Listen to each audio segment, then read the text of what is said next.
You're not being doubted because you lack talent. You're being challenged because you broadcast weakness without realizing it. You think people are judging your skills, your resume, your intentions. They're not. They're judging your position. They're judging whether you can be moved, whether you can be pressured, whether you will fold when they push. And right now, you fold in small ways every day. Then you wonder why nobody treats you like a threat. At work, you watch it happen in real time.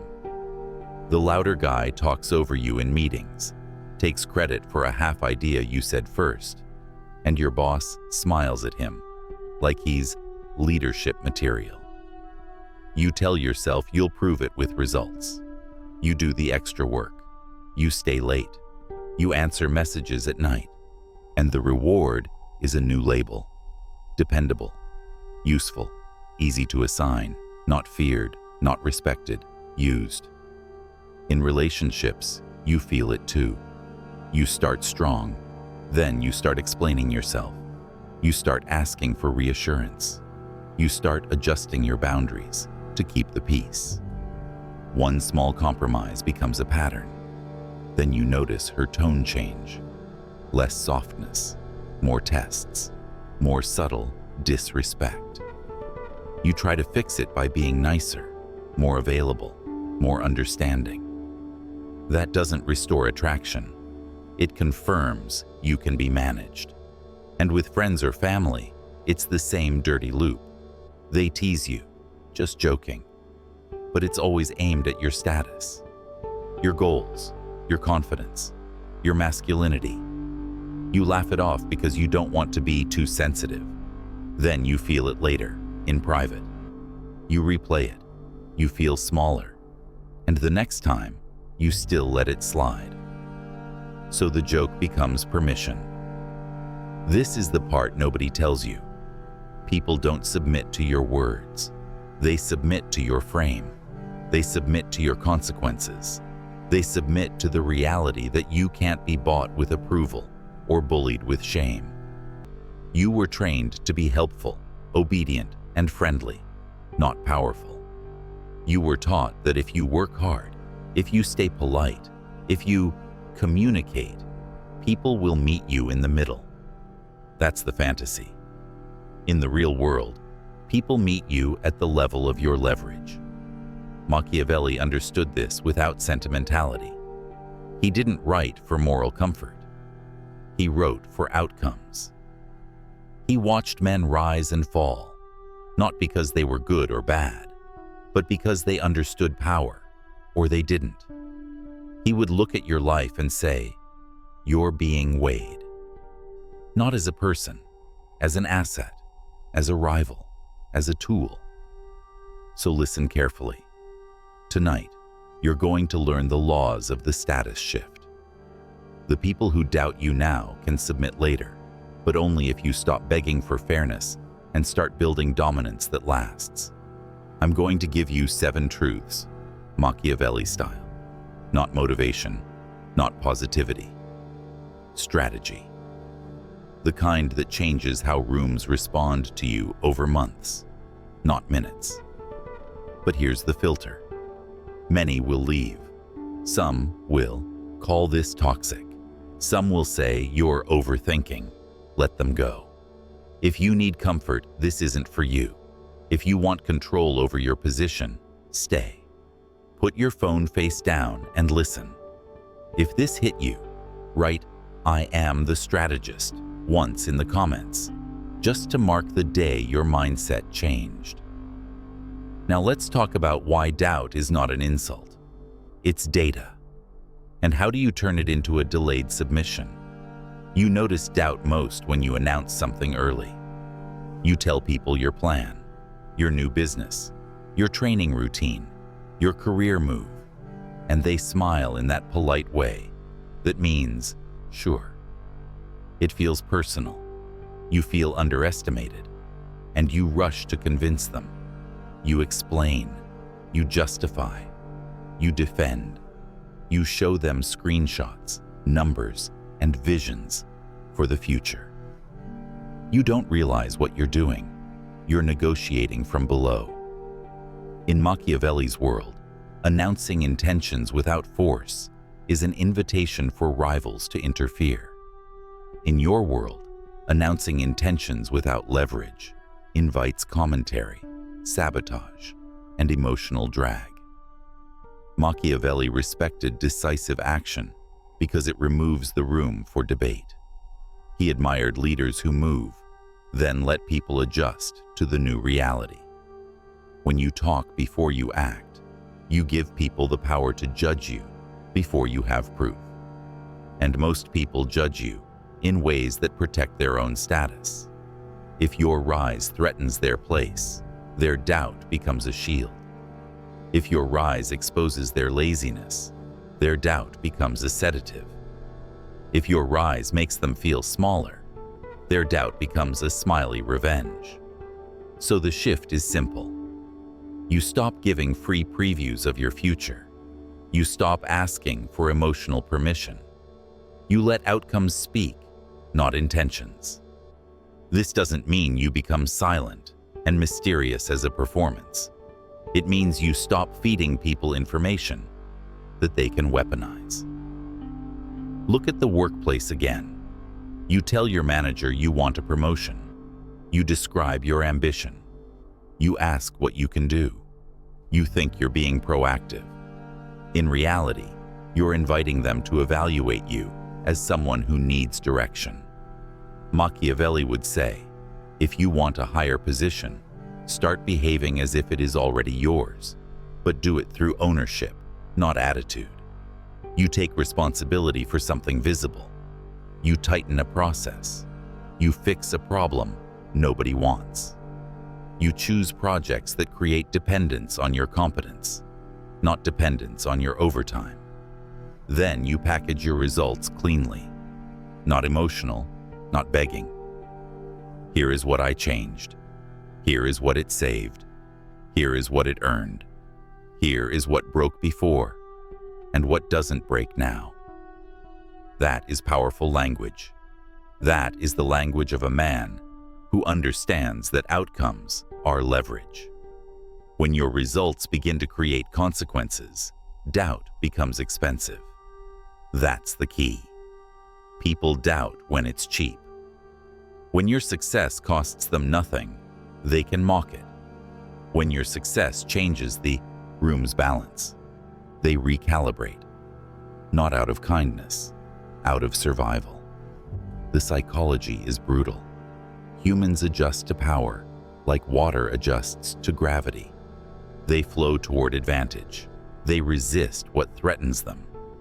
If you want long-term dominance, you learn to build gravity, not arguments. So your move is a delayed revelation. You keep your plans private until the first proof is undeniable. You don't ask, "Do you believe in me?" You create a new reality and let them notice it.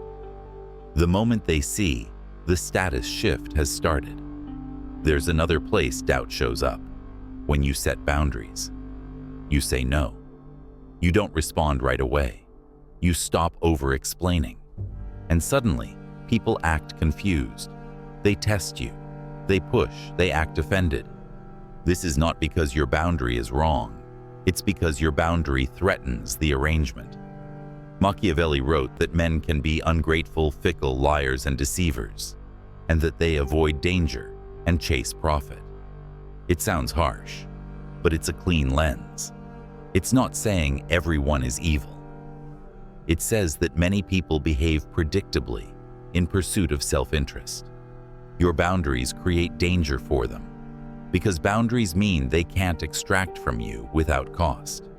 If you've been the nice one, the helpful one, the always available one, people build their lives around your compliance. Your generosity becomes their expectation. Then, when you correct the pattern, they feel robbed. They will say you've changed. They will accuse you of being cold. That's not a moral statement. It's a tactic. It's pressure designed to restore the old deal. Here's where most men collapse. They try to set a boundary and keep everyone happy at the same time. They say no. Then they add 10 sentences to soften it. They apologize. They offer alternatives. They negotiate against themselves. The message becomes, "My no is not real." So the tests continue. Machiavelli would tell you that power is maintained by consistency, not occasional strength, but reliable consequences. A ruler who punishes once and then relaxes invites rebellion. A man who sets a boundary and then folds teaches others the exact amount of pressure required to move him. So you learn to say less. I can't. Not available. That doesn't work for me. Then silence. No defense. No emotional debate. You don't attack. You don't explain. You let the discomfort exist. You let them adjust. You let them feel the cost of not having instant access to you. In relationships, this is where attraction returns. Not because you're playing games, but because you stop broadcasting that your peace is for sale. Tests are checks for stability. If your frame collapses under a small challenge, it signals that larger challenges will break you too. When you hold calm and consistent, you signal that you are not easily reshaped, and what can't be reshaped becomes respected. Doubt also comes disguised as advice. Someone tells you to be realistic. They warn you. They say they're just looking out for you. Sometimes that's true. Often it's not. Often it's a disguised request that you stay in your place so they can stay comfortable. Machiavelli understood that people praise virtues that benefit them. They like your humility when it keeps you quiet. They like your patience when it means tolerating disrespect. They like your kindness when it means you keep giving without expecting anything in return. They call it being a good person, but what they often mean is being predictable. So you start reading motives, not words.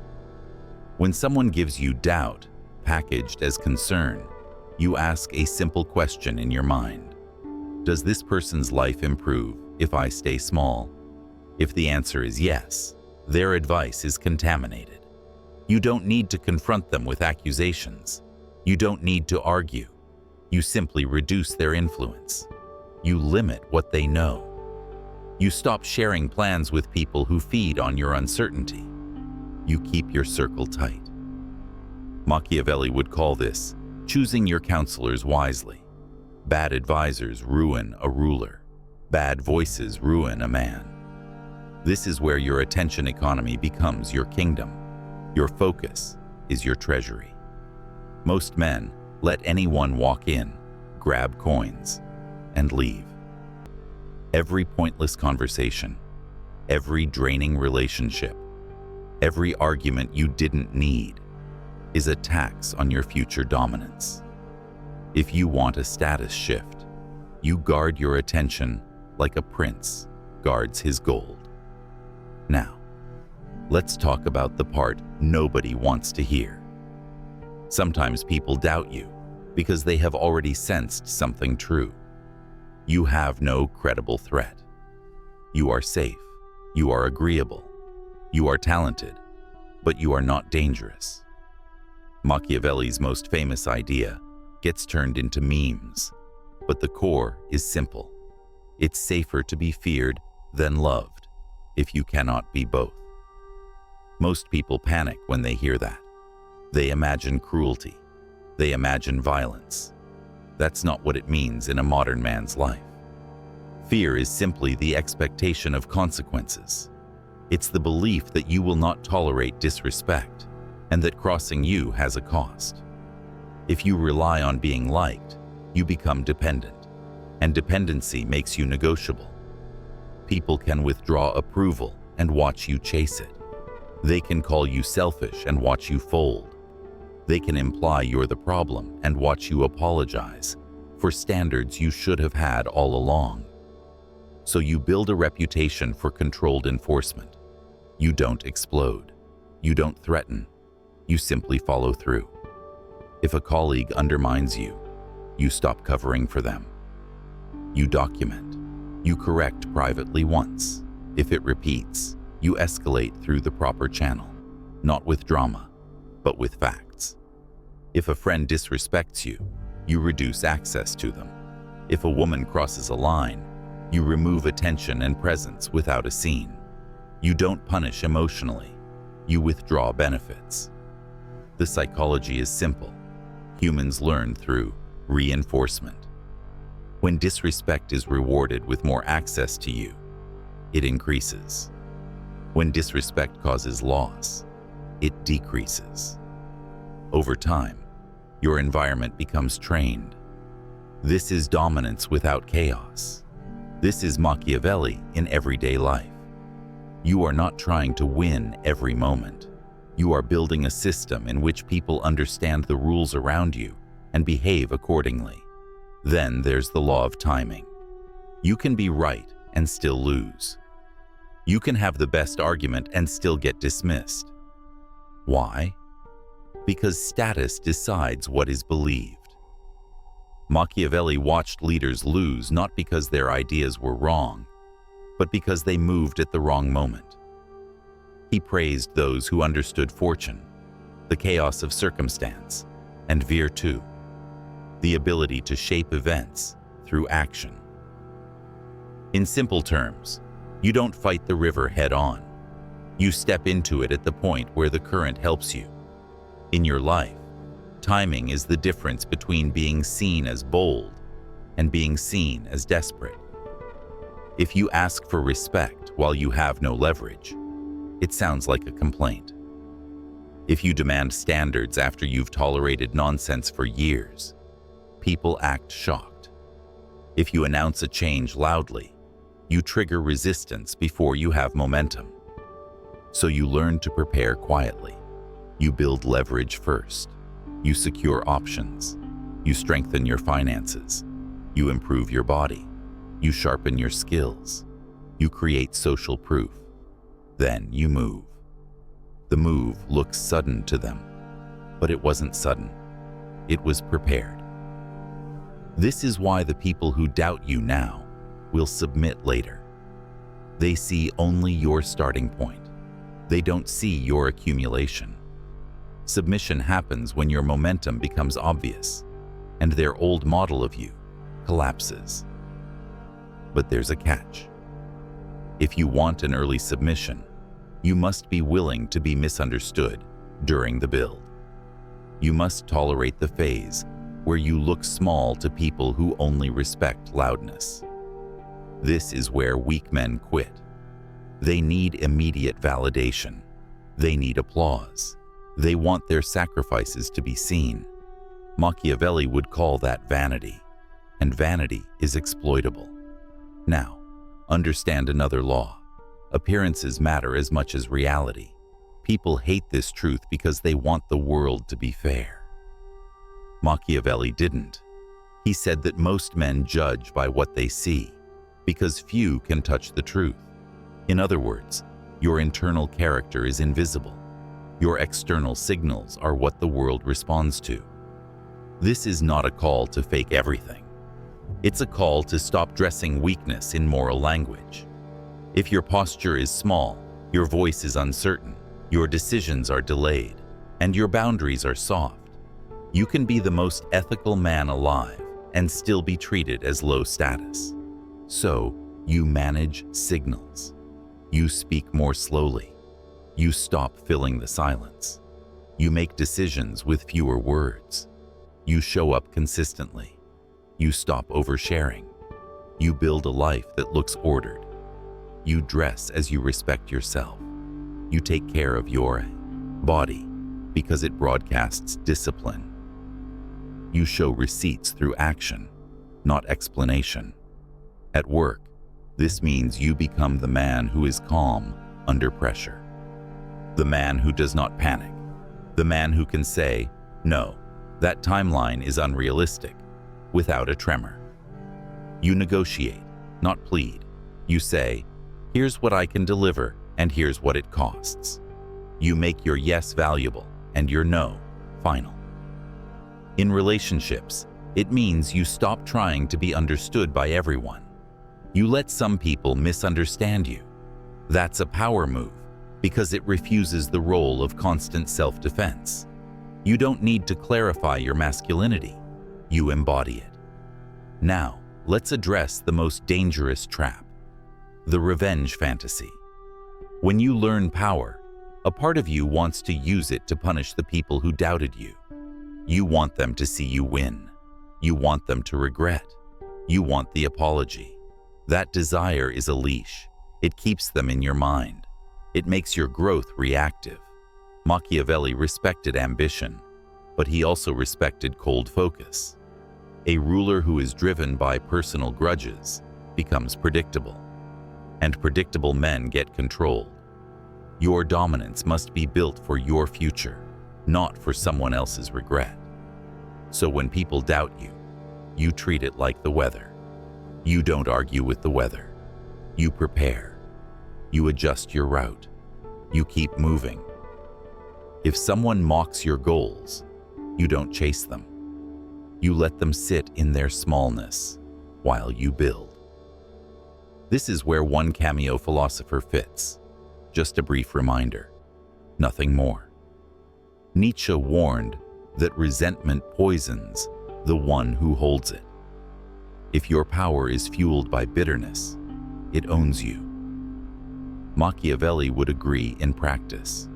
An emotional ruler makes tactical mistakes. So, you cut resentment.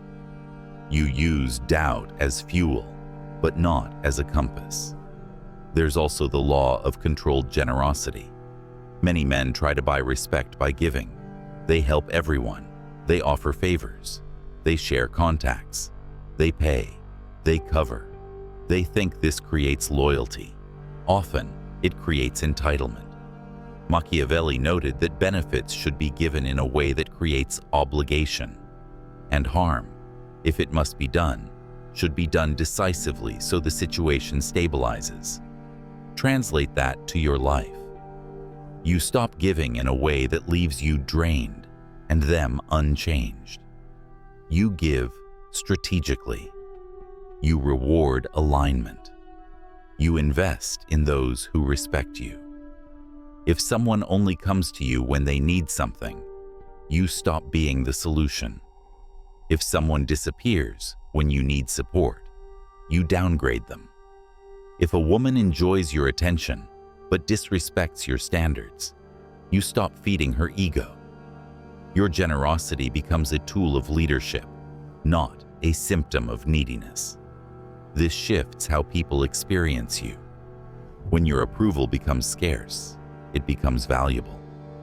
When your resources are protected, they become respected. When your presence is not guaranteed, it is appreciated. Now, building long-term dominance is not about bullying people into obedience. It's about creating a position that submits the rational choice.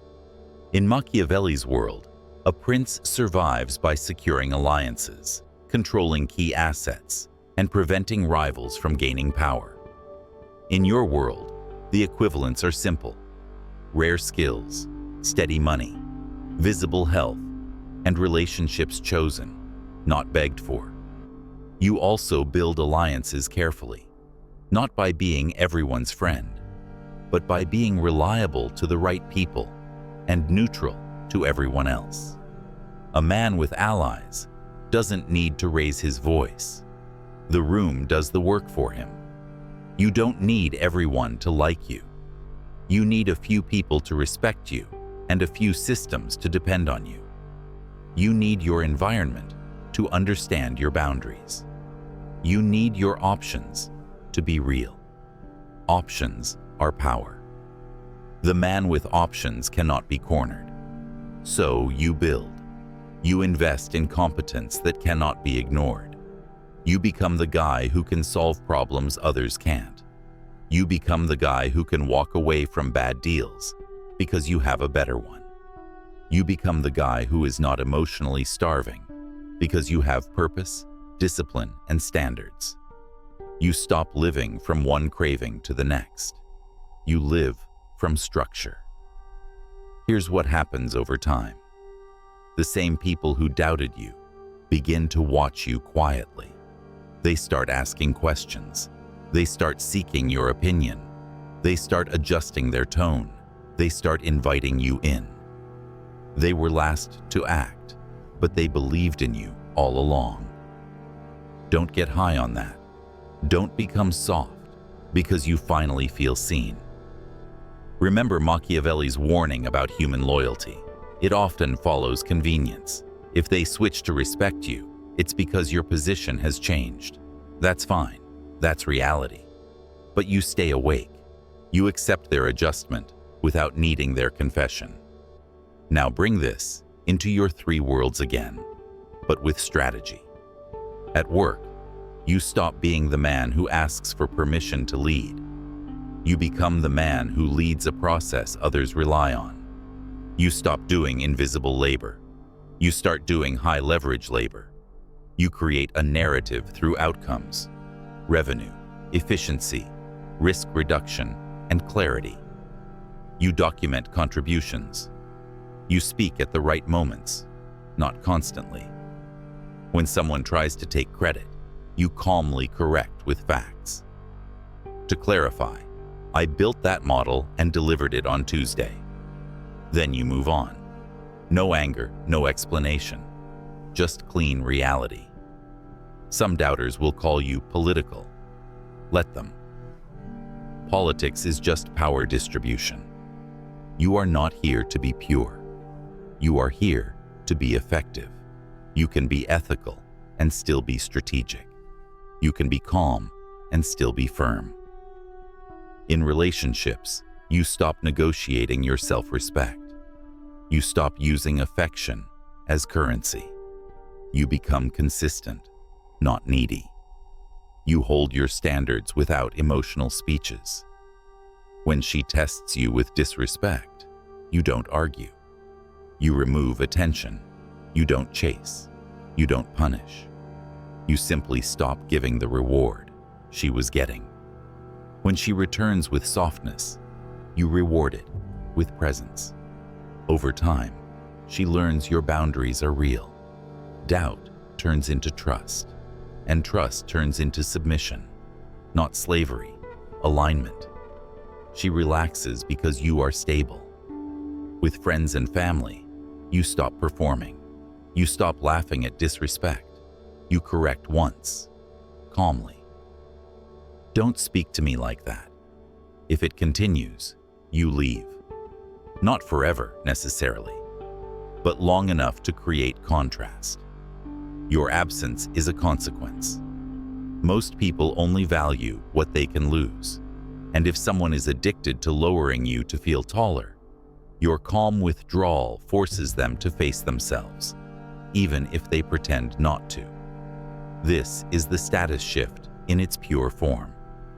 You stop begging for respect and start making disrespect inconvenient. Now, integrate it. If you do not apply this, you already know what happens. You keep living as the lovely, helpful man. You keep announcing plans and then abandoning them because the doubt stings. You keep tolerating small disrespect because confrontation feels uncomfortable. You keep being generous to people who drain you because you fear being alone. You keep chasing approval at work, in love, in family, and you call it being mature. But inside, you feel the slow rage of a man who knows he's being minimized. That rage will either turn inward into depression, addictions, and distraction, or it will leak outward in uncontrolled moments. You will explode at the wrong time. You will sabotage good opportunities because your nervous system is tired of being under others. You will confuse reaction with strength, and the people around you will label you unstable. That label will become your prison. You will then overcorrect, trying to prove you're nice again, and the cycle repeats. This is how men spend 10 years exhausted and still get treated like an extra. But if you apply this, the change is quiet at first. It starts with how you speak. fewer words, more certainty. It begins with what you tolerate, less. It starts with how you spend your attention, more protected. It begins with what you reveal, less premature exposure, more proof. It starts with your discipline, more consistency, less emotion. Then the environment changes, not because you demanded it, because you trained it. You'll notice the first signs. People stop joking at your expense. They still joke, but they adjust. They check your face first. They sense the line. At work, you notice people ask you before making decisions that affect your area. They stop assigning you trash tasks without asking. They start including you earlier. In dating, you notice the tests become softer. The drama reduces. The tone becomes respectful because you made it clear, through actions, that your time is not free. And something else happens inside you. You stop feeling like you have to rush. You stop feeling like you must win every conversation. You stop needing to defend your identity. That's when your presence becomes heavier. When you no longer fight for validation, you start generating it. This is not cruelty. This is not a game. This is understanding reality and acting like an adult in it. Machiavelli was accused of teaching evil, but read him with clear eyes, and you see something else. He teaches you to see humans as they are, not as you wish they were. He teaches you that power will exist, whether you understand it or not. And if you refuse to learn it, you don't create a moral world. You just become someone else's tool. So you pick your code. You decide the kind of man you are going to be. A man who is kind, but not weak. A man who can give, but only by choice. A man who can love, but not beg. A man who can lead, but not plead. A man who can stay calm under pressure because he has built leverage. Here's the practical integration. For the next 30 days, you do this with discipline. You reduce premature disclosure. Stop telling people your plans. Start telling yourself. Move in silence until you have proof. You install consistent consequences. When you say no, you mean no. When someone crosses a line, they lose something small but real: access, attention, support, and convenience. And you build one pillar of leverage. Choose one: money, skill, body, or network. Build it daily. Not for applause, for options. If you choose money, track it. Cut leaks, raise income, and build a buffer so you never beg. If you select a skill, pick one that your world pays for and practice until you can't be replaced. If you prefer body, train like your discipline is your signature, because people read the body as a resume. If you choose network, stop collecting friends and start building allies. People who get value from your rise and will defend your position when you're not in the room. Do this, and you will watch doubt transform. People don't submit because you convince them. They submit because the world around you confirms your position. Now for the final piece. When the shift happens and they start treating you differently, don't celebrate too loudly. Don't become drunk on their respect. Stay surgical, stay steady. The real victory is not their submission. It's your independence from needing it.